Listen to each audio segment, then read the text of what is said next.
Now, let us discuss the second component of the relationship equation, that was the cardinality component. जिस तरह optionality ये represent कर रही थी कि minimum number of records against per parent record in the child table, oppositely जो cardinality है ये रिप्रेजेंट करती है मैक्सिमम नंबर ऑफ रिकॉर्ड जो कि किसी भी पेरेंट रिकॉर्ड के अगेंस्ट चाइल्ड रिकॉर्ड में आ सकते हैं. अब जो कार्डिनैलिटी है, it can either be one और मोर. जो लिमिटेशन हमारे पास है वो ये है कि हम मोर को लिमिट नहीं कर सकते. यानी हम ये नहीं क्लेम कर सकते कि डेटाबेस की एक पेरेंट टेबल के एक रिकॉर्ड के अगेंस्ट चाइल्ड टेबल में 8 रिकॉर्ड हैं फॉर एग्जांपल. ये डेटाबेसेस में रिस्ट्रिक्शन नहीं हो सकती, या यूं कह लें कि ये डेटाबेसेस के अंदर है ही नहीं. ये मतलब ये इसकी बाउंड्री की अगेंस्ट है. तो जो कार्डिनैलिटी है ये बेसिकली बता रही है कि पेरेंट रिकॉर्ड के एक यानी पेरेंट टेबल के एक रिकॉर्ड के against what are the maximum number of record that can exist in the child table. It can either be 1 or more. 0 इसलिए नहीं मैं बोल रहा क्योंकि 0 हम लोग ऑप्शनैलिटी में कवर कर चुके हैं.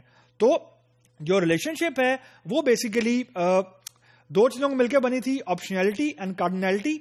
ऑप्शनैलिटी में हमने 0 वाला कॉम्पोनेंट कवर कर लिया था, 1 और मोर वाला कॉम्पोनेंट हमने कार्डिनैलिटी में कवर कर लिया. तो ये हमने दिमाग में रखना है कि जो कार्डिनैलिटी है उसको रिप्रेजेंट करने के लिए हमें ग्रेटर देन का साइन लिखना पड़ता है या लेस देन का सिंबल लिखना पड़ता है. लेकिन जो चीज यहां पे अमूमन ओवरलुक हो जाती है वो ये है कि जिस एंटिटी के साथ ग्रेटर देन या लेस देन का सिंबल लिखा होता है वो कार्डिनैलिटी एक्चुअली उस एंटिटी को बिलोंग नहीं करती, ऑपोजिट एंटिटी को बिलोंग करती है. लाइक अब आप एग्जांपल देखें जो आपको अभी स्क्रीन के ऊपर नजर आ रही है. अब हमारे पास यहां पे 2 एंटिटीज हैं, एक एंटिटी ए है, एक एंटिटी बी है. अब एंटिटी ए और एंटिटी बी के दरमियान जो ऑप्शनैलिटी है वो हम डिस्कस नहीं करें, वो हमने अभी की है. जो कार्डिनैलिटी है फ्रॉम ए टू बी, अब यहां पे देखने में लग रहा है कि इट इज 1, या आपको समझ नहीं आ रही होगी कि कार्डिनैलिटी क्या है क्योंकि ना ग्रेटर देन या लेस देन का सिंबल लिखा हुआ है, ना 1 लिखा हुआ है, ना कुछ लिखा हुआ है. द ट्रिक इज कि जो एंटिटी ए की ऑप्शनैलिटी है that is what is written with entity B. यानी जो लेस देन का सिंबल है जो एंटिटी बी के साथ अटैच हुआ है वो एक्चुअली रिप्रेजेंट कर रहा है कार्डिनैलिटी एंटिटी ए की. तो this is a bit trick. और मतलब जब हम एंटिटी ए से एंटिटी बी की कार्डिनैलिटी को रीड करेंगे तो नीचे लिखा हुआ है cardinality from A to B is more than 1. इसका मतलब यह है कि जो लेस देन का सिंबल था वो लिखा तो एंटिटी बी के साथ हुआ है लेकिन वो कार्डिनैलिटी एक्चुअली ए की रिप्रेजेंट कर रहा है. तो ये थोड़ा ट्रिक है इसके अंदर, बाकी इसके अंदर और कोई चीज नहीं है. और इसी तरह जब हम एंटिटी बी से एंटिटी ए की तरफ जाएंगे यानी हम कार्डिनैलिटी रीड करेंगे from entity B to entity A, तो you guys will get confuse कि अब बी की कार्डिनैलिटी क्या है, क्योंकि बी की साइड पे यानी यहां पे मैंने कुछ भी नहीं लिखा हुआ. तो जब कोई भी सिंबल ना लिखा हो it is understood it is 1.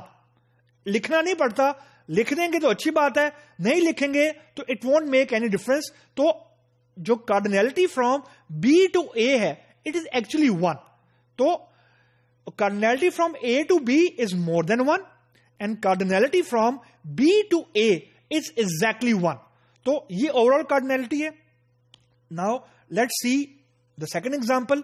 Again हमारे पास 2 एंटिटीज हैं, एंटिटी ए, एंटिटी बी. अब जो cardinality from A to B है, अब बी की साइड पे कुछ नहीं लिखा हुआ, यानी यहां पे मैंने इंटेंशनली कुछ नहीं लिखा, just to reflect you the different use cases, different variations को डिस्कस करने के लिए. अब नीचे लिखा हुआ है cardinality from A to B is 1. Reason, B के साथ कुछ भी नहीं लिखा हुआ, तो इसका मतलब है कि it is understood to be 1. यानी जो cardinality from A to B है दैट इज एग्जैक्टली 1. अब बी से ए रीड करें, बी से ए है. अब एंटिटी ए के साथ मैंने यहां पे कार्डिनैलिटी लिख दी है लेस देन ग्रेटर देन जो भी सिंबल है ये, यानी ये जो सिंबल है मोर देन 1 का ये एंटिटी बी के साथ अटैच हुआ हुआ. यानी जो एंटिटी ए के साथ लेस देन का सिंबल है वो एक्चुअली रिप्रेजेंट कर रहा है कार्डिनैलिटी एंटिटी बी की. तो नीचे लिखा हुआ है cardinality from B to A is more than 1. यानी जो ए के साथ सिंबल है ग्रेटर देन का, अगर मैं ए के व्यू पॉइंट से देखूं और बी के व्यू पॉइंट से देखूं, तो जो भी कार्डिनलिटी का सिंबल है दैट इज मोर देन 1. तो ओवरऑल यू कैन से कि जो कार्डिनलिटी है, अगर कुछ भी ना लिखा हो तो that is assume to be 1 not 0, assume to be 1. और अगर जब कोई सिंबल लिखा हुआ है तो वो एक्चुअली ऑपोजिट एंटिटी के लिए को रिप्रेजेंट कर रहा है, ना कि उस एंटिटी को जिसके साथ लिखा हुआ है. Now to conclude the concept, let us review what we have discussed. जो हमारी रिलेशनशिप की इक्वेशन थी उसके दो कंपोनेंट थे O एंड C. हमने कार्डिनलिटी को भी रैप अप किया है. तो द कंक्लूजन इज के optionality is representing the minimum number of record that can exist per a parent table in a child table, and the cardinality is the maximum number of record that can exist against one parent record in the child table. तो अब यूं कह सकते हैं कि ये हमारी relationship की जो डिस्कशन है वो भी रैप अप हो गई है, और जो हमारी जो कंपोनेंट्स ऑफ ईआरडी वाली डिस्कशन थी, जिसमें पहला कंपोनेंट एंटिटी था, दूसरा कंपोनेंट एट्रीब्यूट था, and the third component was the relationship, वो जो हमारी डिस्कशन थी वो भी कंक्लूड हो गई है. तो this actually wrap up the discussion on the relationship as well as on the core components of entity relationship diagram.